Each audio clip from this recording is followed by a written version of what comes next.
अस्सलाम वालेकुम नाज़रीन, आज हम बात करने वाले हैं उस शख्सियत की जिसको ब्रेक डांस में कोई हरा नहीं पाया, उनकी मौजूदा ज़िंदगी में भी और उनके बाद भी।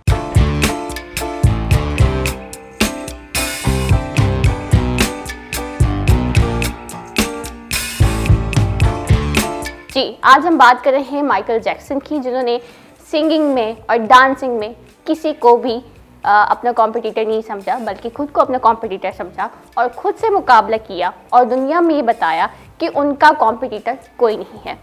बिल्कुल, और जो है बहुत से लोग उन्हें फॉलो भी करते हैं, उनकी पर्सनालिटी को, उनके डांस को, उनकी सिंगिंग को। एक बहुत ही वर्सेटाइल जो है आर्टिस्ट है, जो पूरी दुनिया में बहुत उन्होंने जो है उनको पजीराई मिली है और सब बहुत पसंद करते हैं वर्ल्ड वाइड उनको। और अभी भी उनकी फ़ैन फॉलोइंग इतनी ज़्यादा है कि लोग उनका नाम लेते हैं, उनको पसंद किया जाता है, उनके गाने आज भी सुने जाते हैं। किसी न किसी की मेरे ख्याल से कोई 70% इतनी ही पॉपुलेशन होगी जो अभी भी प्ले लिस्ट में माइकल जैक्सन के गाने रखती है। मैं आपको बताती चलूँ, जब वो कॉन्सर्ट करते थे तो वहाँ पे लोग इतने इमोशनल हो जाते थे, मतलब बहुत कनेक्टेड थे इमोशनली माइकल जैक्सन से, उनकी पर्सनैलिटी से, उनकी जो है सिंगिंग और डांस उनका बहुत ज़्यादा जो है फेमस हुआ। जो उनका मून वॉक, हाँ उनका मून वॉक अभी तक बहुत ज़्यादा जो है कोई बंदा चांद से भी उतर के आ जाएगा ना तो भी उसको चीज़ को बीट नहीं कर सकता। कोई शक नहीं है, ऐसे ही है। और उसके बाद फिर उन्होंने, लेकिन उनकी अगर ज़िंदगी के बारे में बात की जाए तो काफ़ी सारी उनकी पर्सनल रिलेशंस में हर्डल्स भी आए, जैसे उनकी फैमिली थी या उनकी वाइफ थी, तो इन चीज़ों का भी उनको सामना रहा। अपनी फैमिली से भी वो कुछ रीजंस की वजह से अलग हो गए थे, क्योंकि उनकी फैमिली की जानिब से भी बहुत ज़्यादा उनको कुछ क्रिटिसिज्म मिलता था। आई डोंट नो व्हाई, उनके फादर की जानिब से, उनके भाई की जानिब से उनको काले रंगत से जो है कुछ मसला था।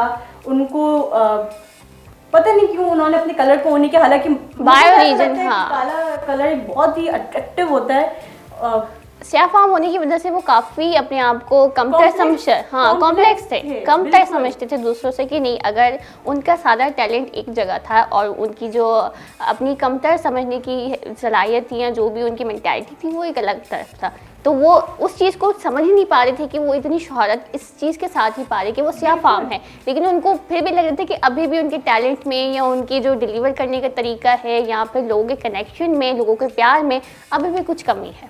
तो ये चीज़ है, वो इनफैक्ट अपनी फैमिली से भी अलग हो गए, कुछ पर्सनल रीजंस भी थे और जो है यकीनन क्रिटिसिज्म। और बाकायदा अखबारों में तो ये चीज़ बताई जाती है कि उन्होंने अपने फेक पेरेंट्स ओन किए थे।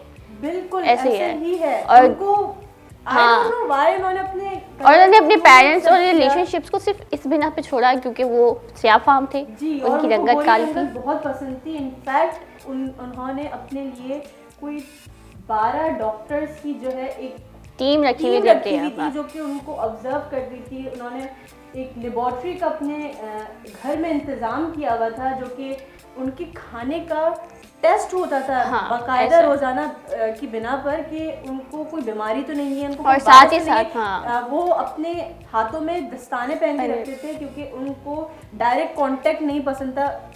उसकी वजह ये थी कि उन्होंने दावा किया था कि वो 150 साल तक जिंदा रहेंगे, लेकिन एक हमारी ख्वाहिश होती है और एक अल्लाह ताला की ख्वाहिश होती है, तो अल्लाह ताला को कुछ और ही मंजूर था। तो उनकी एहतियात की हद ये थी कि इवन वो रात को जब सोते भी थे तो उनकी एक लेबॉर्ट्री होती थी जिसमें उन्होंने कुछ न्यूज़ चैनल्स पे दिखाया भी गया था, निजी टीवी चैनल्स पे, कि वो बाकायदा उस चीज़ में या उस पोर्शन जिसे कह सकते साइलेंडर, जिसे हम अपने अल्फाजों में अपनी आम जबान में जिसको कहे साइलेंडर टाइप एक चीज़ होती थी जिसको आइसोलेटेड होती थी और वो वहाँ पे सोया करते थे ऑक्सीजन टेंट में। हाँ, ऑक्सीजन टेंट में। उनको ये होता था कि मैं कहीं रात में इंतकाल ना कर जाऊँ। ऑक्सीजन टेंट में भी 2 बंदे हो सकते हैं, 3 बंदे हो सकते हैं, उनको ये था कि मैं मर ना जाऊँ, कोई गुंजाइश होती है। अपने मरने से बहुत ज़्यादा डर था या क्या था उनको, हालांकि हम सबने जाना है, ये फैक्ट है जो हम सब इंडिविजुअल को पता है कि हमने जाना है।